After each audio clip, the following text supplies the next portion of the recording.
آج ہم نے سورہ کافرون یا سورہ جس کو اعبد بھی کہا جاتا ہے اس کا ترجمہ، اس کی تفسیر پڑھیں گے۔ بسم اللہ الرحمن الرحیم، شروع اللہ کے نام سے جو بڑا مہربان نہایت رحم کرنے والا ہے۔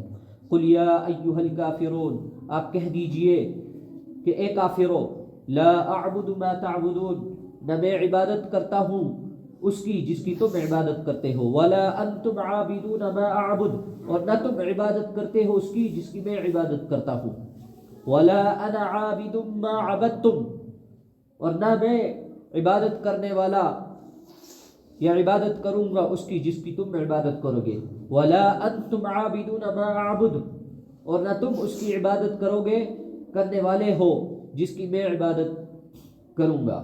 لکم دینکم ولی دین، تمہارا دین تمہارے لیے اور میرا دین میرے لیے۔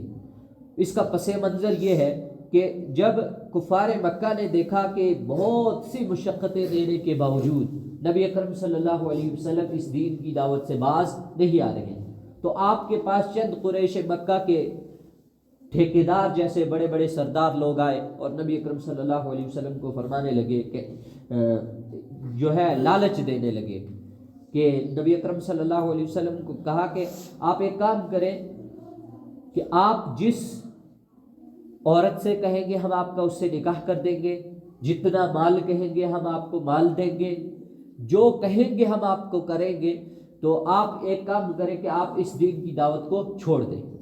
اور نبی اکرم صلی اللہ علیہ وسلم نے انکار کر دیا۔ پھر اس کے بعد یہ چند لوگ آئے جن میں عاص بن وائل، یہ وہی شخص ہے جو نبی اکرم صلی اللہ علیہ وسلم کو ستانے کے لیے ابتر کہا کرتا تھا، اور امیہ بن خلف، ولید بن مغیرہ، اسود بن یغوث یا اسود بن عبد المطلب، یہ لوگ آئے اور کہنے لگے نبی اکرم صلی اللہ علیہ وسلم کو ایک کام کریں، آپ کچھ عرصہ آپ ہمارے معبودوں کی عبادت کر لیا کریں اور کچھ عرصہ ہم آپ کے معبودوں کی عبادت کر لیا کریں گے، یعنی آپ کچھ عرصہ ہمارے بتوں کی پوجا کر لیں اور کچھ عرصہ ہم آپ کے اللہ کی عبادت کر لیں گے، نماز پڑھ لیں گے۔ اس سے ہوگا یہ کہ ہم لوگ آپس میں مشترک ہو جائیں گے۔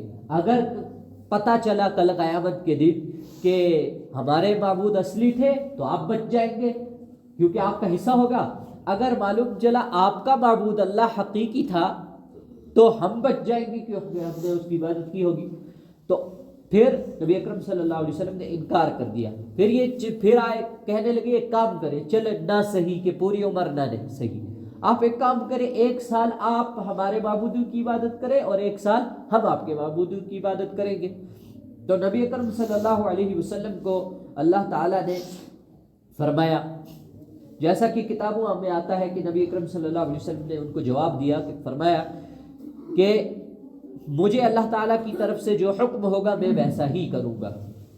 تو نبی اکرم صلی اللہ علیہ وسلم نے یہ قرآن کی صورت نازل فرمائی جن میں اللہ تعالیٰ نے فرمایا، اے نبی جی آپ ان کو کہہ دیجئے کہ جس کی تم عبادت کرتے ہو، یعنی کہ تم کس کی عبادت کرتے ہو، بہت سارے بتوں کو تم پوجتے ہو، ہم کبھی اس کی عبادت نہیں کریں گے، میں کبھی ان کی پوجا نہیں کروں گا، اور یقیناً جس کی میں عبادت کرتا ہوں یعنی اللہ تعالیٰ، اس کو تم کبھی عبادت نہیں کرتے ہو۔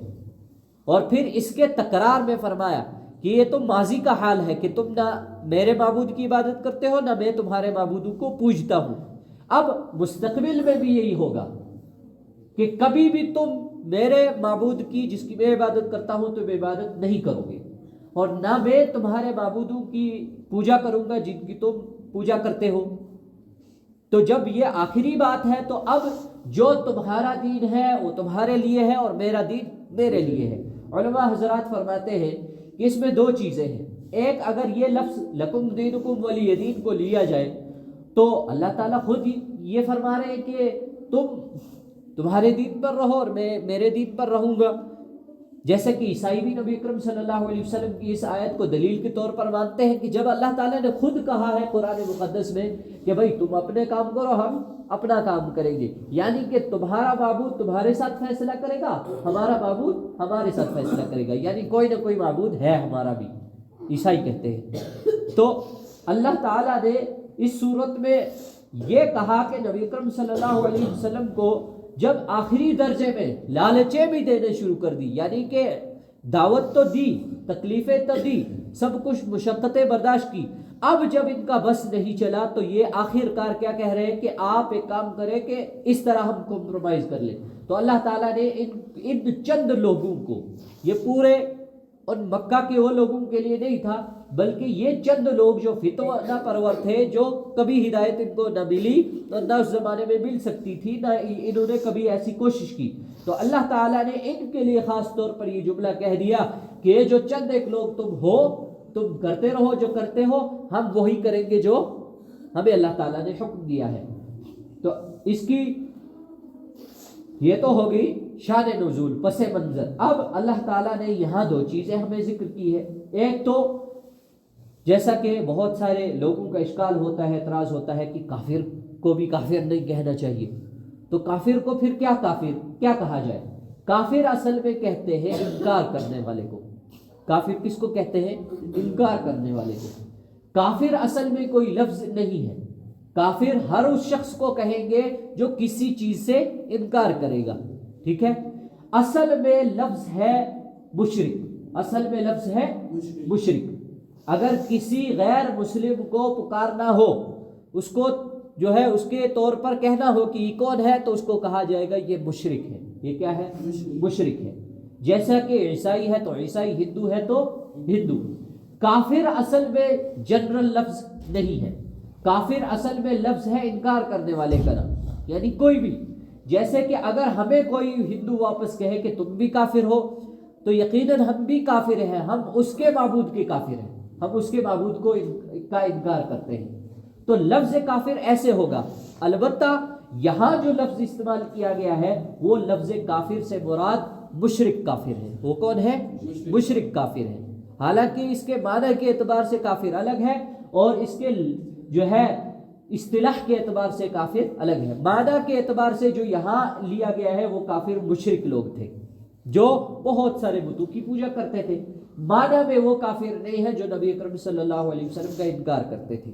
بہرحال کیونکہ اس وجہ سے یہ معنی اصطلاحی لیے گئے ہیں، یہاں لغوی معنی لیے گئے ہیں، کیونکہ اصطلاحی معنوں میں جو اس صورت کے اس وقت کے شان نزول کے اعتبار سے ذریعہ اور سبب بنے، وہ لوگ وہ تو مشرک ہی مر گئے تھے، مگر ان کے بعد کافروں میں بھی کچھ لوگ بعد میں اللہ تعالیٰ کے ہاتھ پر اسلام قبول کیا اور وہ مسلمان ہو گئے۔ بہرحال یہ صورت، اس کے متعلق احادیث میں ذکر آتا ہے کہ اللہ کے نبی صلی اللہ علیہ وسلم فجر کی دو سنتوں